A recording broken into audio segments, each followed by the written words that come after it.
Welcome to Scary Basement. Each week, me and my friend Roxy are drawn inexplicably and supernaturally to this basement, wherein lurks every scary thing that has ever been. That includes a serial killer with spider legs, the ghost of a roommate who didn't even respect boundaries when she was alive, a demon in braces, which I think was a Goosebumps book, and worst of all, a big-time Frankenstein. I'm Mikey McCollor. And I'm Roxy Polk. Roxy, let's start out, as we always do, with the scariest things that happened to us this week. What went down in your life outside the scary basement that spooked you to your very bones? It's funny that you mentioned that there's a cursed roommate of some kind down here because the scariest thing that happened to me this week is roommate related. So we got a new roommate like maybe a year ago. He's great. He's way better than the roommate we had before. But sharing like a bathroom with someone was definitely something that I was like, man, this sucks. Having to do this again.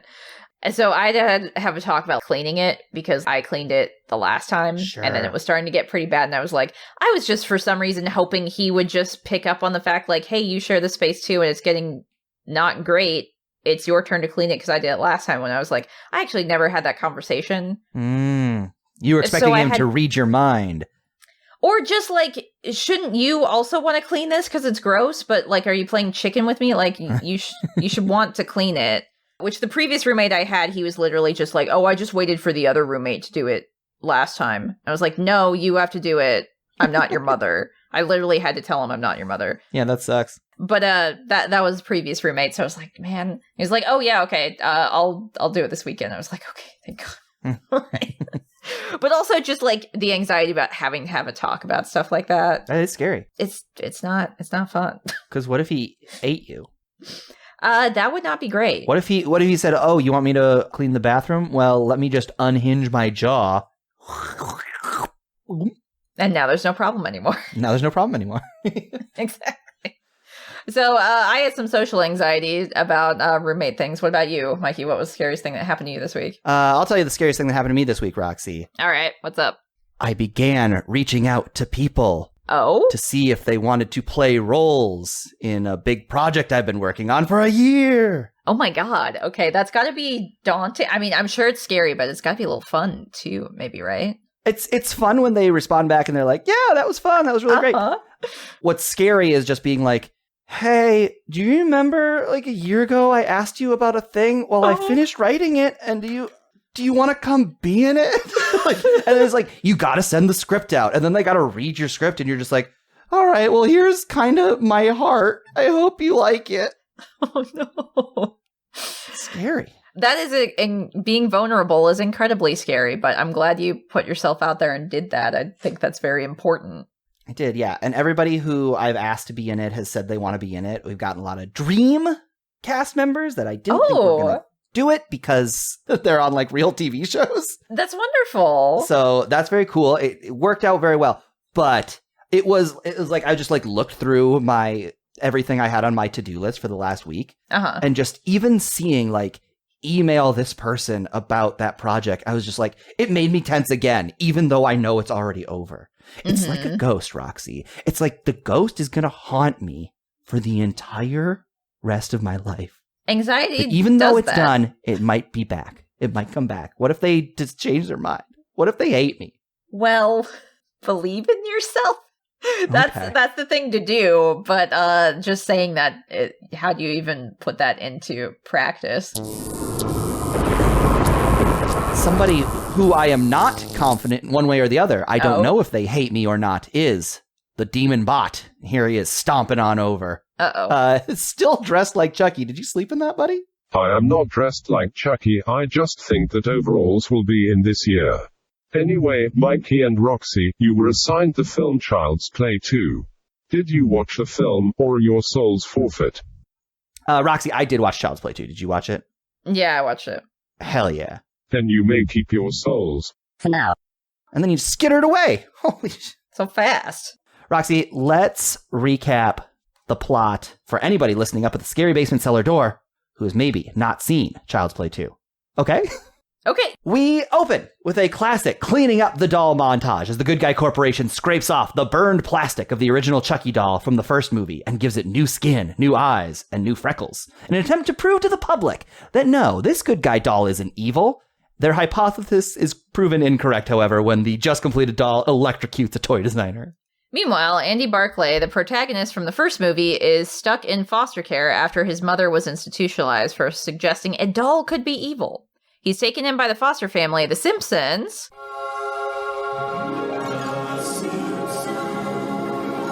who live conspicuously close to the Good Guy doll factory.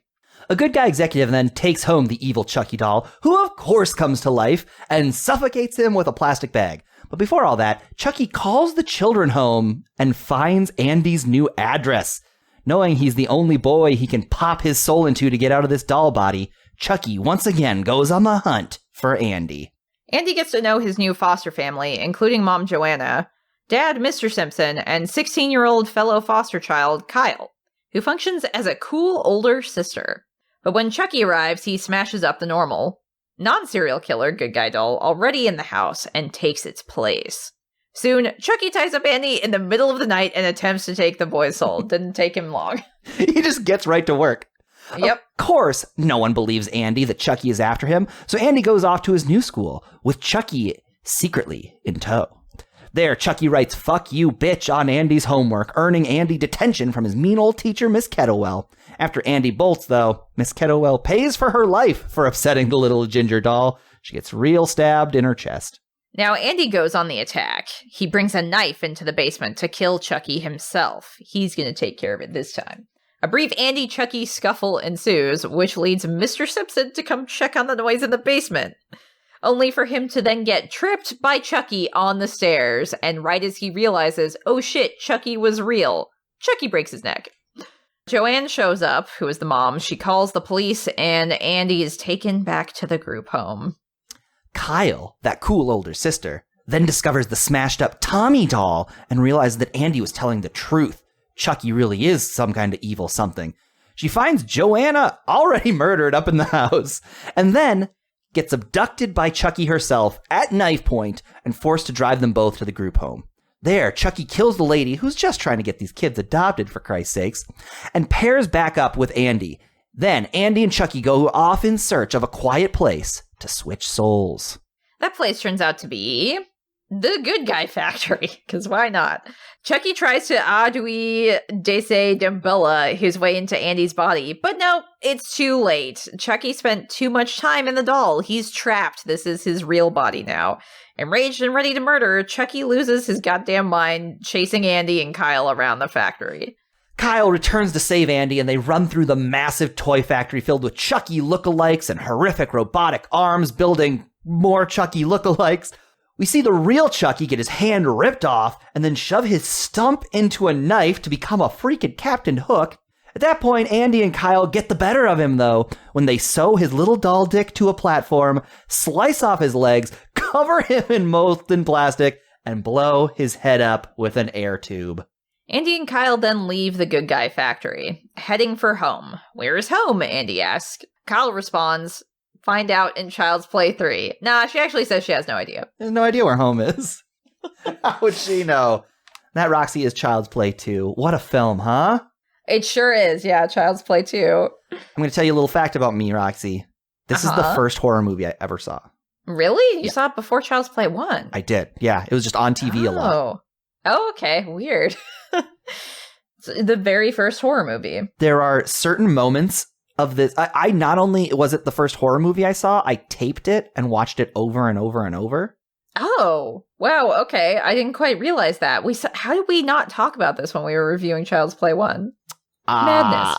We were saving it all for this. I guess so. It makes sense. About it. There are certain lines in this movie that are just like forever embedded in my memory, and they're not like the ones you would remember, but there is a little moment when Chucky is in the school looking for Andy's specific paper to write "fuck you, bitch" to his teacher.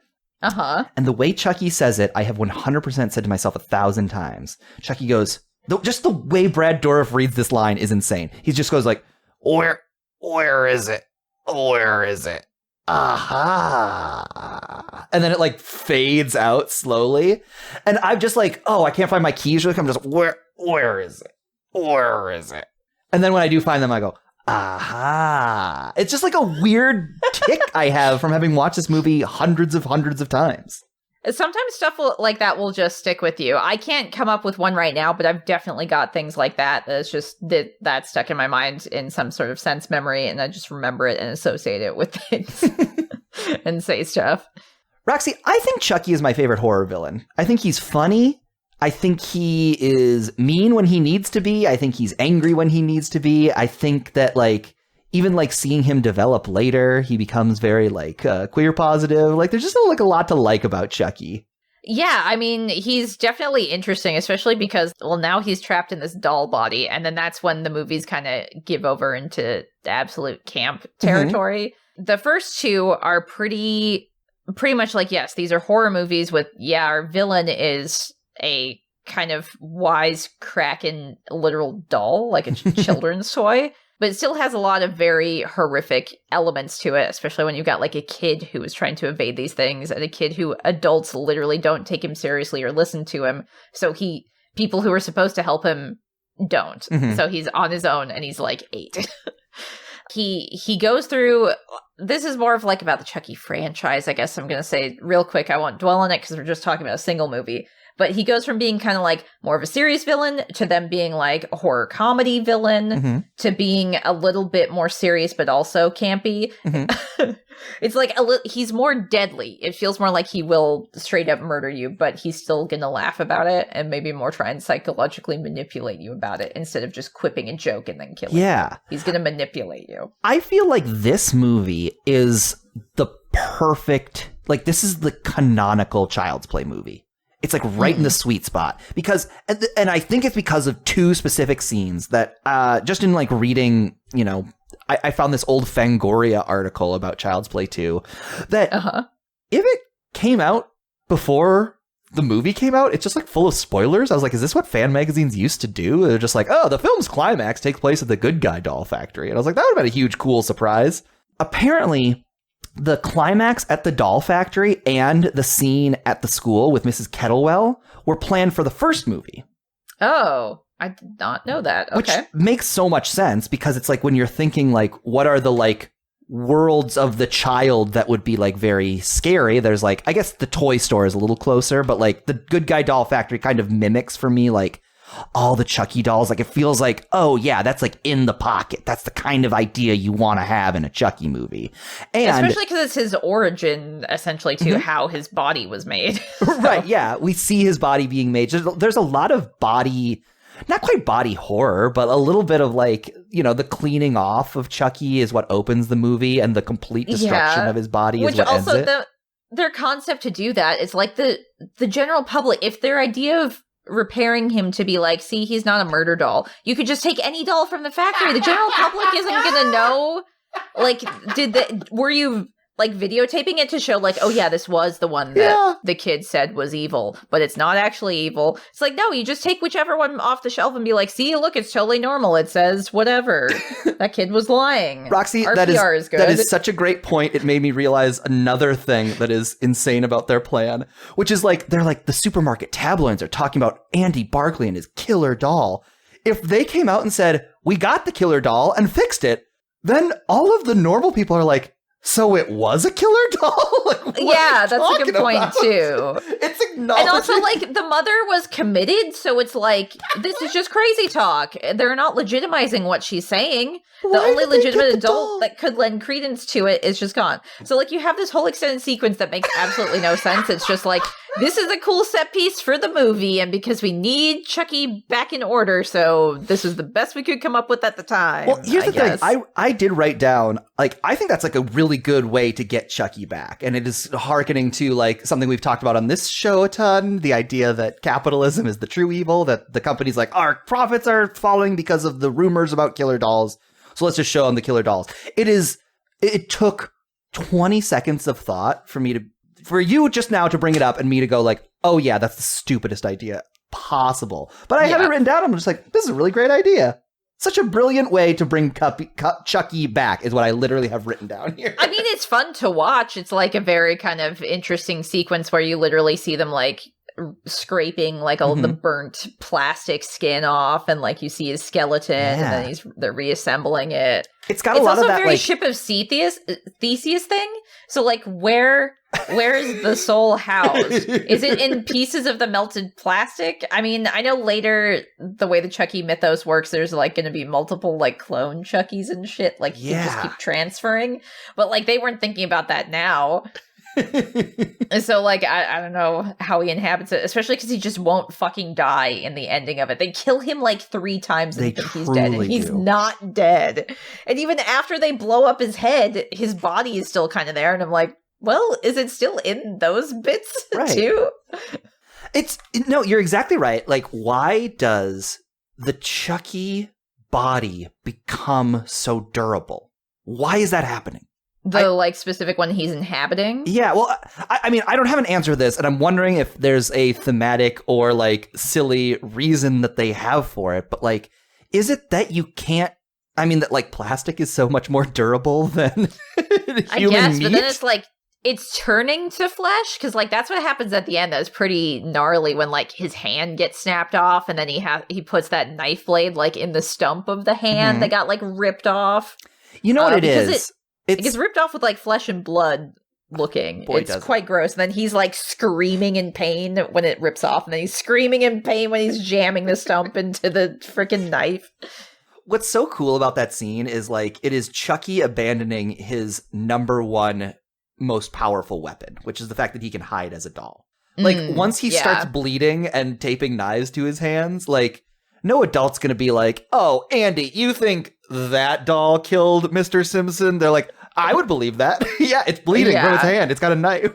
Well, I think that's also when that happens, because now he is fully stuck in that body. He thought that maybe he could get out of it, but now he for sure as hell cannot. And I guess that's another reason why the movies turned into more like horror comedy, because, what is Chucky's motivation now, other than, I guess, to get revenge on Andy? Right. Like, because he can't get the body back by going to Andy now, so what does he do? Yeah, he's just a regular serial killer now who happens to be a doll.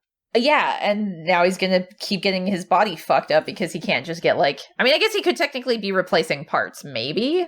Like I said, Ship of Theseus, can he just pop out that arm, even if it's fleshy, and then attach a new one, and then it would, like, graft on and become flesh? You know what I would love for Chucky? Is like a Krang from Ninja Turtles thing, where if he gets like a cyborg body and he can rest in the stomach and just like control it, but it looks like a normal man. There you go. I think that would be cool for Chucky. That would be the ultimate goal. You need to go back in time and tell Chucky that's what he needs to do.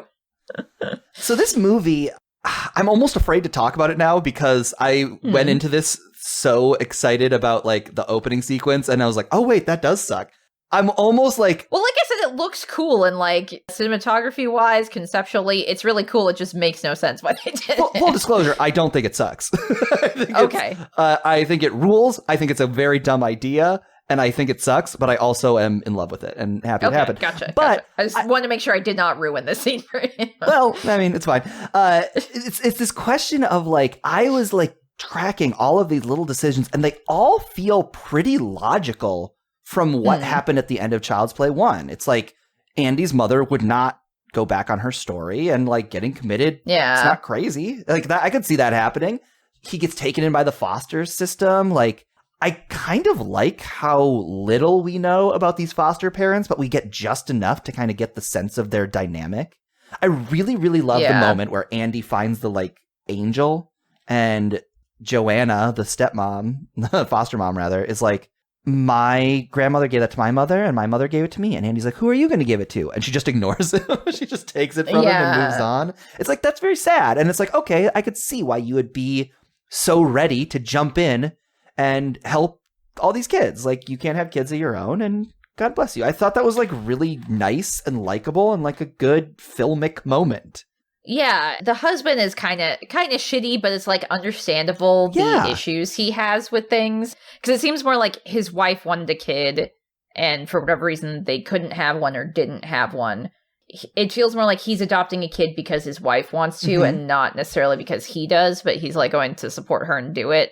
But he's like, yeah, are we really equipped to like handle a child who was dealing with murder and like his mom was committed? I don't think I'm prepared to do that. And it's not so much like he's saying, Andy's fucked up, I can't fix him. It's more like, you should only be adopting a child if you were literally prepared to adopt that child and everything that comes with them. And he had enough sense to know he can't handle it. But the mom, the adoptive mom was like, oh, we'll just figure it out. It's fine. Mm-hmm. And it's also like, it's a very sweet moment when she says like, besides, I like him. I like this kid. Which I think is like, that's legit, you know, like you can learn and grow from having that be your starter, sure, as long as you're committed to trying to help him. Yeah. I don't know. I think that this conflict between the parents over whether we have Andy or not, it's like, it's my favorite kind of conflict in movies. It's like, I see both of their sides. I think they're both right. I think they're both coming from like a place of like care about this person. And you're just like, yeah, this is a shitty situation for both of you guys. Yeah. And I think especially with the older kid too, because it seems like with Kyle makes a point to say like she's only got one more year in the system, then she's out on her own.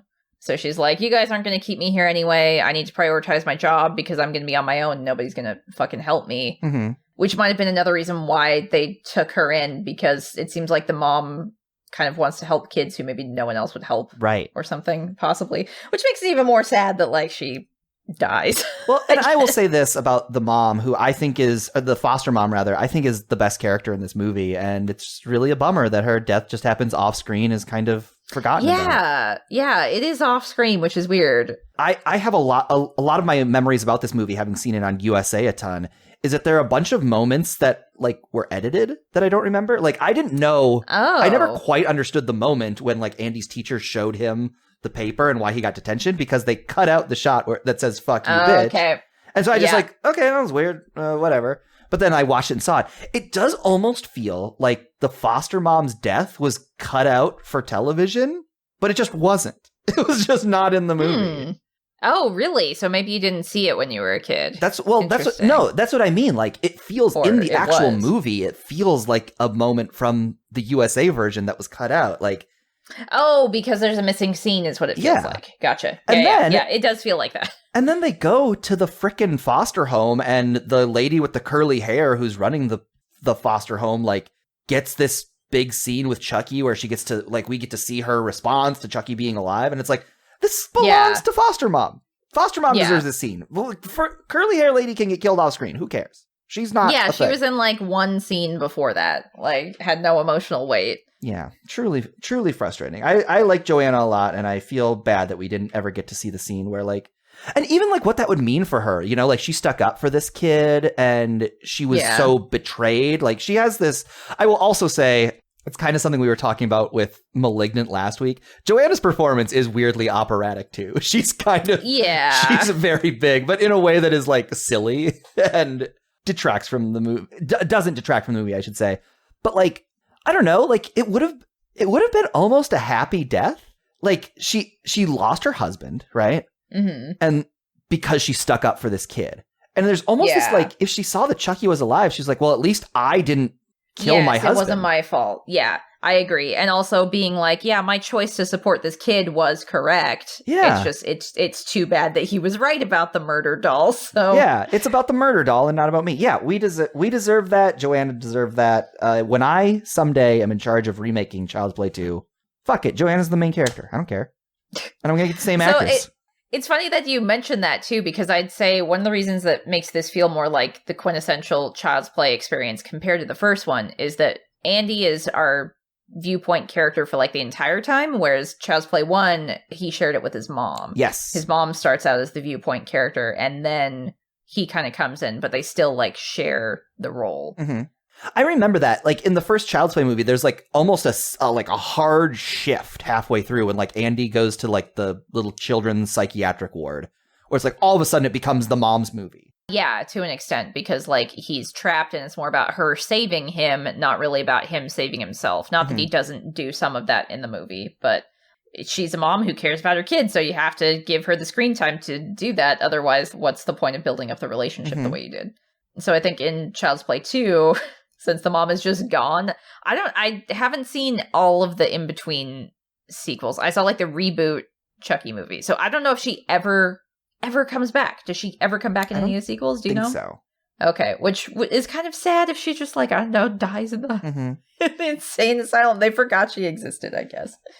I want to say Kyle just came back in the most recent movie. Oh, did she? Okay. Yeah. Man, I should just watch the rest of these. Yeah.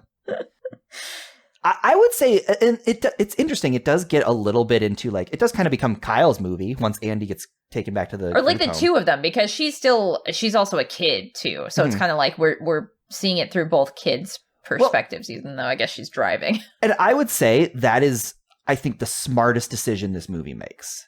Is that the person who ultimately ends up believing Andy and is in a position to save him is, of course, Kyle, because she is the one who exists in both worlds. It's like children can fight Chucky, right? Because they kind of believe that he could be alive. They're like, they know the truth of him a little bit because they believe in magic. Chucky, well, not just that, like Chucky uses that to his advantage, knowing that nobody's going to believe a kid. So he will reveal himself to kids all the time because, you know, the kid talks about that. They're just going to sound crazy or like they're making stuff up. Nobody's going to believe them. That's true. So he has the freedom to do that. And I think also because Kyle herself is like a kid who's been in the system since she was little, she is like what Andy could grow up to be. She's in a position, she knows what it's like to be in Andy's position because she was there. And Andy might become the same in the position she is in, shuffling around in the system too. So I think she also feels this kind of, maybe not responsibility, but kind of like she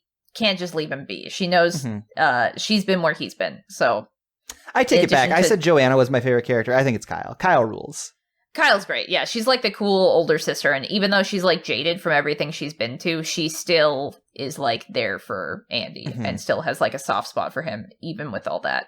And like, she doesn't believe Joanna's going to keep her, and she does have like, you know, teen attitude, but she's not like mean. She's just kind of like, yeah, you guys aren't going to keep me here. I get it. I know what it's like. But she doesn't like resent them for it. She's just like, no, that's just how it is. Yeah, that actress had a really fine needle to thread. You know what I mean? Like she had to both simultaneously be like, Andy, you little shit, you got me grounded because you lied about breaking the angel. But then she also had to be like, but I still kind of like you and hold my cigarette. Like she had to do both simultaneously.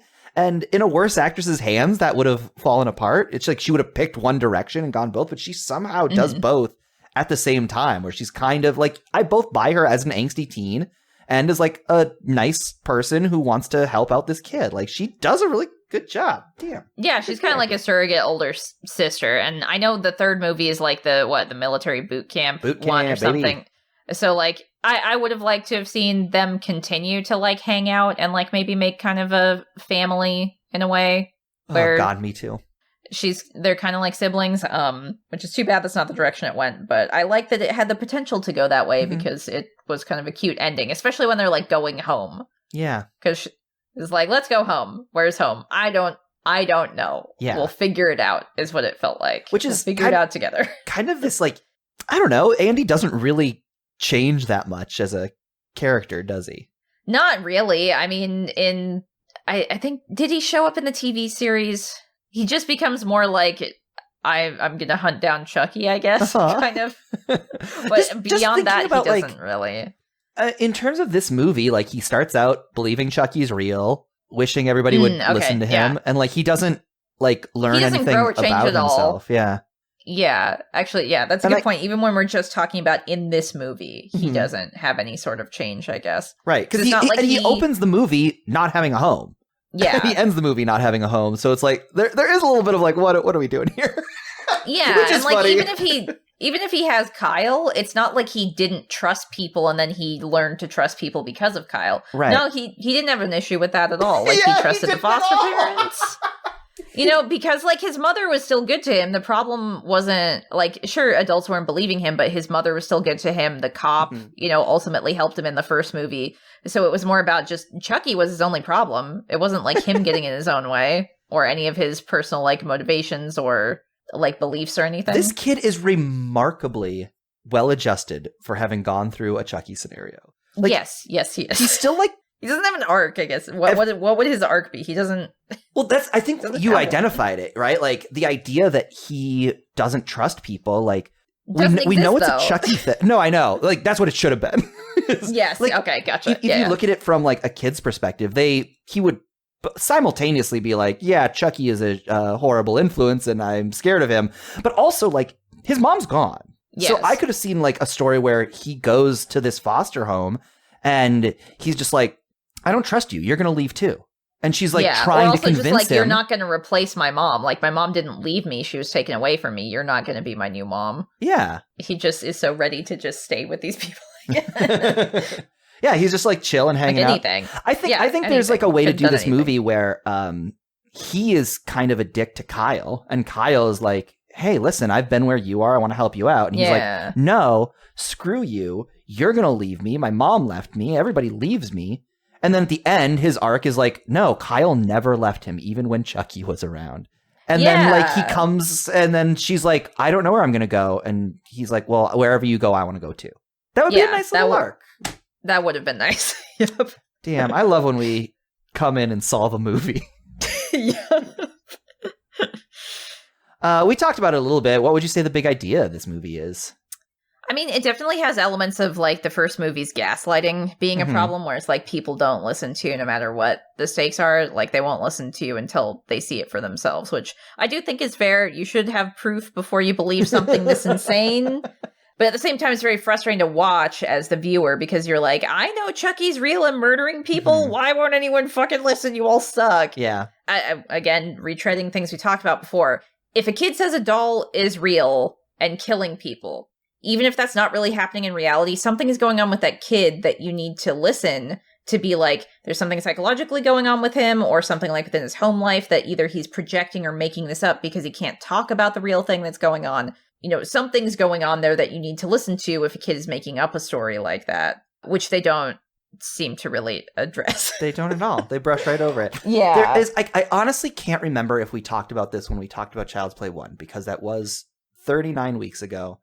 And not only that, Roxy, but we've been through a lot of scary shit in that time. You know, we fought a Michael Myers. We escaped and befriended, kind of. We learned to live with Michael Myers. Yeah, we like him. We grew to like him. I think our arcs generally is that we grow to like the monsters. But it was so long ago. I don't remember if I talked about this in the first Child's Play, but I worked for a very short time in like 2018 at an Alzheimer's like hotline kind of center. Like, oh, okay, I did not know this. Both my grandparents had Alzheimer's, and so it's like the big tragedy of my life. And so I was like, okay, I can go like work the phones, and like people just had this hotline number that I guess you can just Google and call if you are somebody yourself who has Alzheimer's. That almost never happened. What it mostly was like kids, and like my parent is afraid their memory's starting to falter and we don't know what to do. But then there were people who just like kind of needed somewhere to vent, and it's just like it's a really hard thing to deal with your parent not knowing who they are.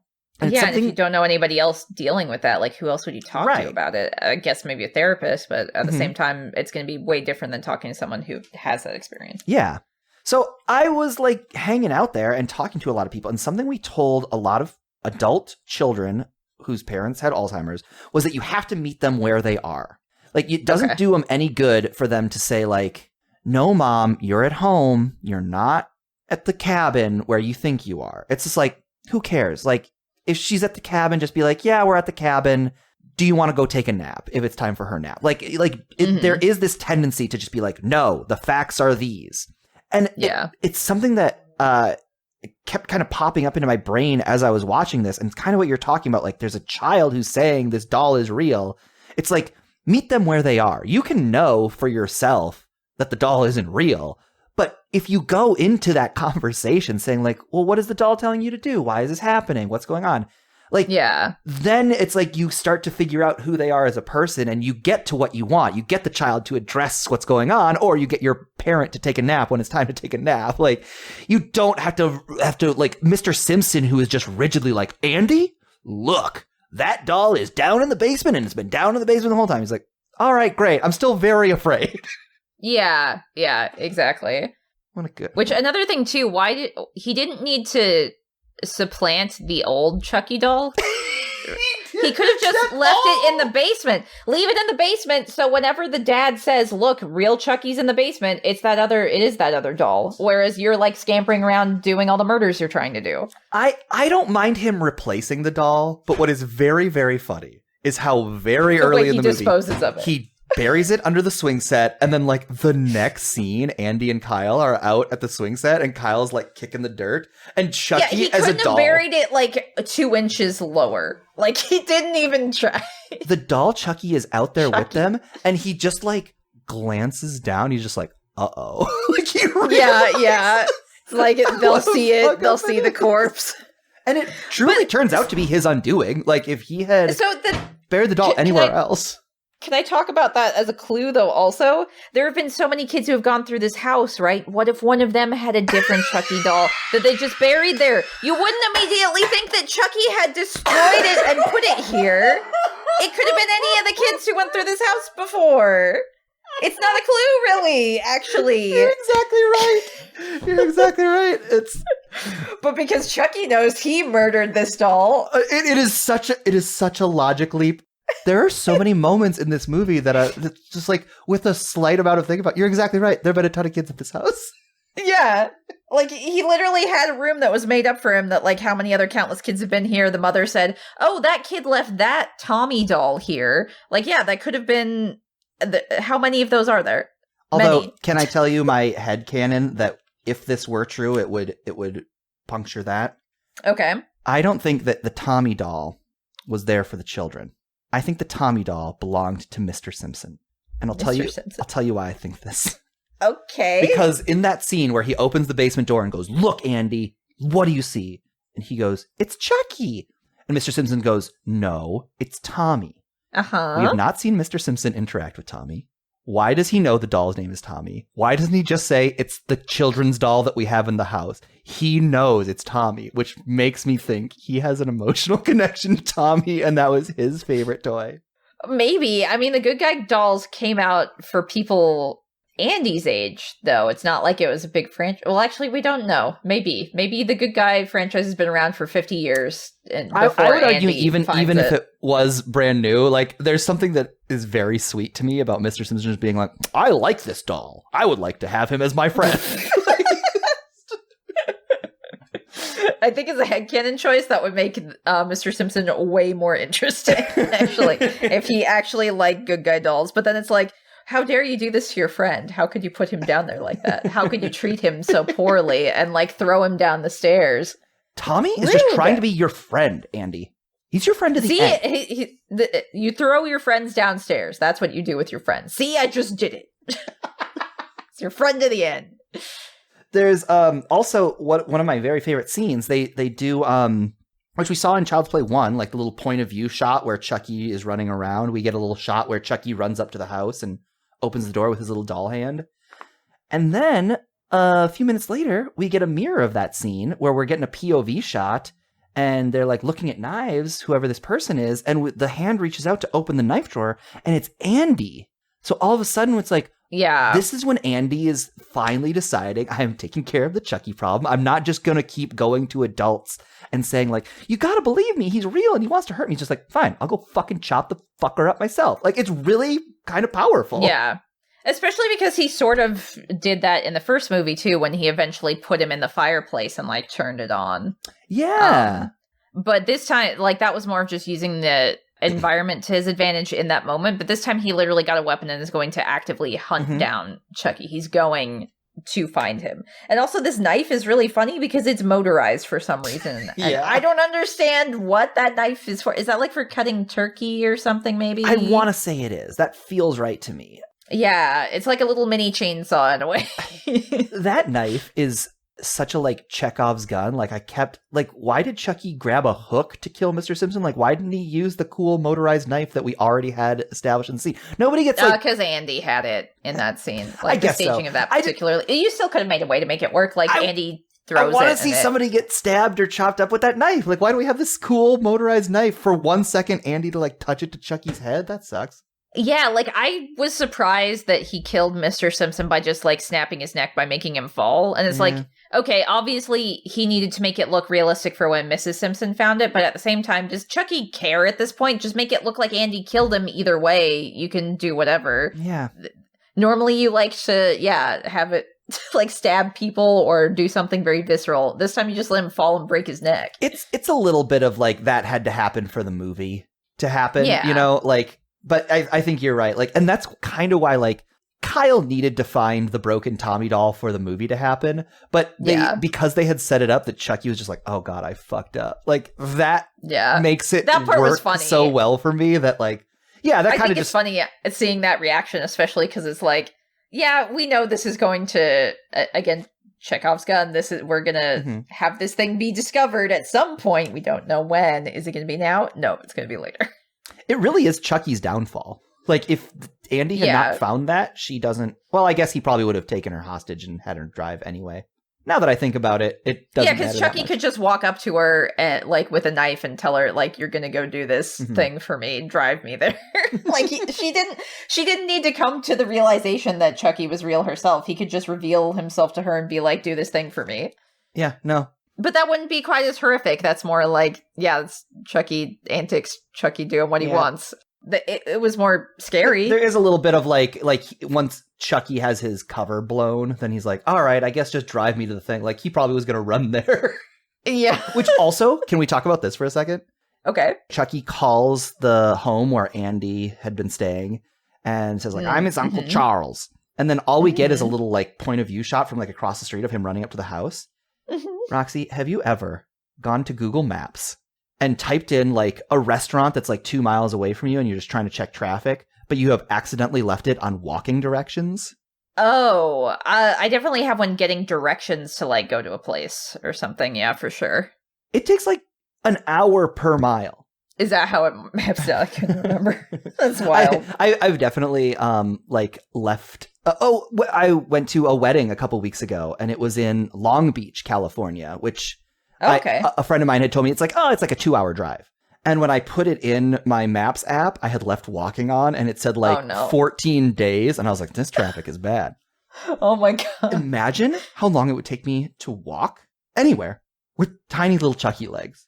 Oh my God. So much longer. So much longer. Like that should have been the first scene in the movie where Chucky finds out where Andy is. And then we have a week and a half with the Simpsons. It's just his road trip. Chucky killing people or holding other people at knife point or, smuggling himself into the back of a truck bed, something. If I could pitch my own Chucky movie, it would 100% be a road movie. Like two buddies. That'd be so much fun. Like Chucky's got concert tickets. I love road trip movies like that. They're always so much fun. It's just like Chucky and Andy like have these real great tickets to see the band Churches. And they're like, we got to get... You're telling me we got to get from Seattle to Florida in 2 days or we're going to miss the concert? And then Chucky just like murders everybody along the way. I think also too, that would make it seem like he could be murdering while stowing away and then it will implicate the people he was hanging with because you'll be able to chart their trip. So you could totally make a Chucky movie about that. You just got to give Chucky a reason to want to go there too. Well, because he likes churches. Oh, okay, I see. Chucky's a fan, too. Gotcha. Not enough movies where you're trying to get across the country to get to a concert in time. And also have a serial killer in tow. I know. I think I think about Get Him to the Greek. I think about a Goofy movie. Don't those movies get better with a serial killer doll in the backseat? They definitely get more spicy, that's for sure. Get spicy. Roxy, do you have a question for me? Yeah, I sure do have a question for you. So there's a scene in the classroom where Andy makes a scene. He causes a scene by being loud. So I was thinking, what was something you did as a kid that caused a scene in a crowd? There was the 5th Harry Potter movie was coming out. And it was like a couple days before it was out. And I went and hopped in line. And it was something along the lines of the first 30 people are going to get tickets to this movie. And I was 31. And so it was like unclear if I was going to get in or not. And I had a lot of anxious energy and everybody loved Harry Potter as much as I did. So I was just like kind of holding court Just like, I was like, all right, time for Harry Potter trivia, everybody. So you're trying to like endear them to you to be like, you got to let me in after this. And wouldn't it be a bummer if I didn't? I think that was even the after vibe. I became your friends in line. And yeah, I was just like hanging out and talking to everybody about Harry Potter, and we were all so excited. We were all excited for the Harry Potter movie, and it worked. I got in. I got the last seat. I sat front row, far left, so I saw everything at a horrific angle, and it sucked. It was like not a fun experience, but it was fun to just like be amongst my people and just like, I don't know. I host a bunch of trivia now in real life. Like I go host bar trivia every week. That's so true. like, I was going to say it's kind of a precursor for stuff you would come to do later in life. Yeah, it turned out to be like that silly, hammy personality was honed in line for a Harry Potter movie. How about you, Roxy? When did you make a scene as a child? I was like maybe 4 or 5 years old when this happened. So my parents actually took me to see a play. It was like a play with a children's character from like these books I had read as a kid. Aw. I think the original books were maybe British or they were Australian. I can't remember. This was when I was like living in Australia for the brief couple of years my family was when I was growing up. But it was a play about the character named Naughty. He's kind of like this goofy sort of character. He's got a red hat. He kind of looks like a gnome, but like lanky. Okay. Like Weird Mario from Mario Maker. You ever seen lanky Weird Mario? It's gross. I actually have not somehow. I'm surprised that has never come across my Twitter feed or something. Don't worry about before. it. It's not important. But so the main character is like a goofy, good-natured sort of character who's like can be friends with everybody. Mm-hmm. But the story in this play was that he got framed for a crime he didn't commit. Okay. And my child brain being in the like fiction of the story, I was like, he didn't do it. I literally stood up on my seat and yelled, he didn't do it. He didn't do it. I can't even remember what like the adults' reactions were. Yeah. I think everybody kind of like laughed and they were like, oh, this kid loves it so much, they're really getting into it. But I was like, he didn't. My parents were probably mortified. I don't know. Sure. And Roxy, ask them about it. You talk about precursors to what you're doing now. Like you're just as invested in stories that you watch. Yes. Now. Yeah. Just as much, maybe even more so. Oh, that rules. Roxy, on a scale from 1 to 9, 1 being the least likely, 9 being the most likely because 10 does not exist in the scary basement, how likely are the events of Child's Play 2 to be real? So I said 1 out of 9. Wow. Again. Okay. Because serial killer and possessed doll, blown apart, reassembled somehow still alive because of that, decides to kill same kid again somehow. And then also gets blown up like 5 times. And then comes to have his movie sequels. So I was like, nah, that's too many things. Too many coincidences have to happen to make that specific thing possible. But there are foster kids in messed up situations, so I give it a 1. I had a different way of thinking about sequels specifically, but I think throughout this conversation, you might have convinced me to get back closer to the 1 scale. Oh, did than I? Okay. the 9, which I have written down right now. Because my line of thinking was, if we took the events of Child's Play 1 to be true, then just looking at Child's Play 2, I was like, yeah, it all feels very logical. Capitalism would cause the company to want to save their reputation. Chucky would come back to life. Andy would go to the foster home. Chucky would kill Tommy. As we talked about, all of those things crumbled, and I was like, oh, those are all very silly. So I think you just did this the other week where I convinced you. I think you have convinced me. I'm moving it down there we go. To a 3. Because you're right. Okay. Foster kids are very real. I buy the mom's arc. I buy Kyle's arc. I don't buy Andy's arc. I don't. Because he doesn't have one, an and arc. he's too well adjusted. But yeah, Kyle, Andy's mom, and foster family. Yeah, that all tracks. Yeah. Whew, we did it. Roxy, last week we made a bet. We were wondering how many times the word doll would be said in Child's Play 2. I said 8.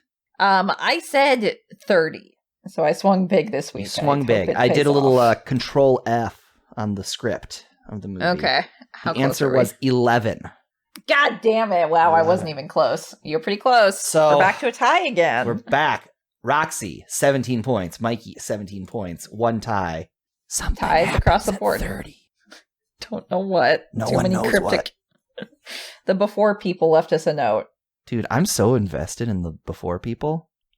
We really need to take one of these weeks to just search everything Mikey to see if we can find more notes they left. That's a great idea. We won't review a movie, just search. Here's been what's happening. Okay. We will get inexplicably and supernaturally drawn into this basement. Like we do every week. And then we will immediately list 3 to 4 things that we see, say hi to each other, and then get interrupted by the demon bot. Uh-huh. And then we talk about a movie, and then we blow up the guardsman, and then we leave. We need to just take some time at some point to just, explore our surroundings, see if we find, first of all, notes from the before people, but also, what are the limits to all the scary things down here? I mean, it's literally a labyrinth. There's an underground lake that the Loch Ness Monster literally lives in. There's a stink pit that goes to hell, maybe? I don't know. There's so many things down here. I have a feeling it's non-Euclidean space that never ends. But I would be up for a road trip to figure it out, a journey. Which is so crazy because the house from House of Leaves that is itself a Euclidean space is also down here in the scary basement. So it's a Euclidean space in a Euclidean space. Yeah. Am I saying that right? Non-Euclidean space is what you want to say. Yeah. Well, it's definitely a Euclidean space. But there's also a non-Euclidean space in that Euclidean space, and then a second non-Euclidean space in that non-Euclidean space that is a Euclidean space. Roxy, here he comes, the demon bot. He's got something to tell us. Have you been talking to Howard again? Because non-Euclidean just means curves. A sphere is non-Euclidean. Seriously, I need to have the ghost of the math teacher talk to him again. And, he seems to be dressed like a little girl in a nightie. You know what? Maybe? When I was thinking, I bet the demon bot will dress up like whoever he's going to do. It's he's either going to be a little girl in a nightie or a priest. And I wasn't stoked about either of them. So, all right, demon bot, what do you got for us? I mean, he's got mechanical legs that probably don't fit into priest pants, so I understand the long dress going with that choice. Priests famously only dress in slim fit. Yeah, well, hey, the priest in this movie does. Wear. He doesn't. He could have had some sort of priest gown, but he doesn't. Unless I'm remembering incorrectly, and then I will be yes, he did. He was rocking a cool priest dress. Well, Demon Bot, what movie do you have for us? It sounds like Roxy's already figured it out. Anyway, hey, you talked about the priest first. Yeah, what is it, Demon Bot? What's up? That's right, I did. How many times must I tell you I do not dress as the characters from the movie? I just happened to be on my way to bed when I remembered I needed to inform you that next week's film is The Exorcist, directed by William Friedkin and starring Linda Blair, Max von Sydow, and Jason Miller. Did you really expect me to wear a priest's clothing? I am a demon robot butler after all. Okay, so Roxy, for next week, we have to watch The Exorcist. We can do that. Oh, The Exorcist. I was so surprised. I had no idea. Yeah, yes, let's do it. I had an inkling. Let's make a bet for next week, huh? What do you say? Okay, let's do it. Let's say, what is the timestamp of this movie? I remember one line from this movie, one famous line. What is the timestamp when the little possessed girl says the famous, "Your mother sucks cocks in hell" line? Okay. I said an hour 25. Okay, so Mikey, you said an hour 25. I'm going to say, I'm going to Price is Right you. I'll say an hour 20. Hour 20, okay. So not exactly. I think it's in the last third of the movie. I could be wrong though. That's kind of what I'm thinking too, but I feel I can't remember how long the movie really is. Long. Yeah, it could be the 3-hour movie and then we're completely not shooting around. I think it might be around 2 hours. It's been so long since I've seen this movie. I don't remember a lot, honestly. Yeah, me too. The pact has been sealed. I mean, the bet is confirmed. Whoever is closest to the time the infamous line, "Your mother sucks cocks in hell," is stated shall be declared the winner. The loser will be forced to take yoga lessons until they can recreate the stair crawl without wires. Well, we know what we're doing for next week. And Roxy, we've spent a lot of time talking about scary things. Dolls, murder, freckles. Let's talk about something that's making us happy. What's going on in your life that put a smile on your face? So I recently got the chance to very briefly kind of mentor someone art-wise. They were asking, I love this, for tutorial stuff, and then kind of what it's like to be a freelance artist. It was obviously a kid. I'm not gonna say their name or any specifics, but What's their social There security has number? been a trend where some schools will ask you to be like, go hassle a professional in a field and ask them to like give you expert advice for free when they're doing their job, which I don't like. And normally I wouldn't, I guess, promote the fact that teachers should be asking kids to do that, because that's not fair to put a kid in that position where that's going to happen. But so I was like, I got some time. Sure, I'll answer this. And had a very like good, genuine conversation with this kid, and hopefully they learned some stuff for real and got some perspective about how daunting but rewarding. Like it's a very up and down thing to be a freelance artist. There's many things to like about it and many things to dislike about it. And I wish someone had given me a more sort of like grounded expectation for what that's going to be. And also just being like, not everybody's situation is going to be the same. So this was what happened with me. Could be your experience, maybe not, but this is something to at least look to see like maybe you will find a way that works better for you based on what I can tell you. Roxy, that makes me real emotional. That's how you're going to live on past death, by passing your knowledge on to the next generation. I sure hope so. If they remember me in a year, I'll be happy with that. What about you, Mikey? What is making you happy this week? I'll tell you what's making me happy. Why, it's leveling up in Dungeons and Dragons. Oh, okay. Roxy, I've talked about my Dungeons and Dragons group for a couple times now. I like them very much. Our campaign, it's very fun. I get to pretend to be... first of all, my character's name is Mikey McCollor. I'm just playing as myself, but I get to be a true, stupid idiot version of myself, and just like whatever flight of fancy enters my brain, I get to just like do it, and who gives a shit? But I just leveled up. I got to level 11 as a fighter, which the D&D heads know, that's when you get a third attack. So I can just take my Warhammer and just wail on the monsters. And I don't know, it's just very fun. What class are you for having a Warhammer? What would that be in D&D? I am like warrior or something? A human fighter.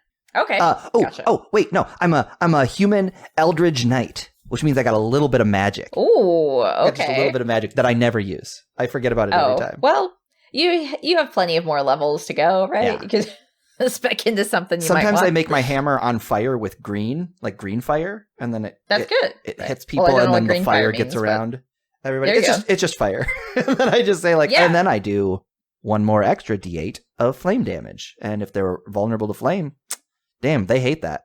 Those dudes hate that. They hate being on fire. Most things do. So I'd say, heck yeah, nice. Boy, sounds like a good choice. Roxy, each week the Demon Bot hires a new monster to guard the basement door to keep us from escaping, and yet each week we still do escape. This week, to help us fight against this guardsman, I brought along the Advanced Test High Energy Asset, otherwise known as Athena, a 30-kilowatt high-powered laser developed by Lockheed Martin. According to ZME Science, Athena, quote, combines multiple fiber laser modules to form a single powerful high-quality beam, and was fired at the hood of a car where it, quote, fried the engine. Many weapons experts agree that Athena is the most powerful laser weapon ever created. I'd love to see the guardsman handle a shot with this baby. Mikey, who gave you this thing? How do you have this thing? It sounds like it was created in Umbrella's lab or something. Oh, I purchased it with my endless wealth. Oh, okay, of course. Yeah, little known fact, Mikey is a super richo man. He comes from money, is made of money. I am so excited to test out this advanced laser weapon on whoever is guarding the basement. Okay, that sounds highly experimental. I am once again going to hide behind this Iron Maiden while you open the door and do whatever you're going to do. I'll just open the cellar door.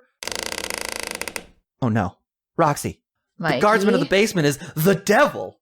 This laser has no power against an existential threat like the devil. Roxy, quit! Our only chance is to repent for your sins. Repent! I don't know if he can affect me since I'm not Christian, so I think I'm just gonna walk out of there. I'll follow behind you, Mikey. Hi, Satan. Bye, Satan. Curse my Christian upbringing.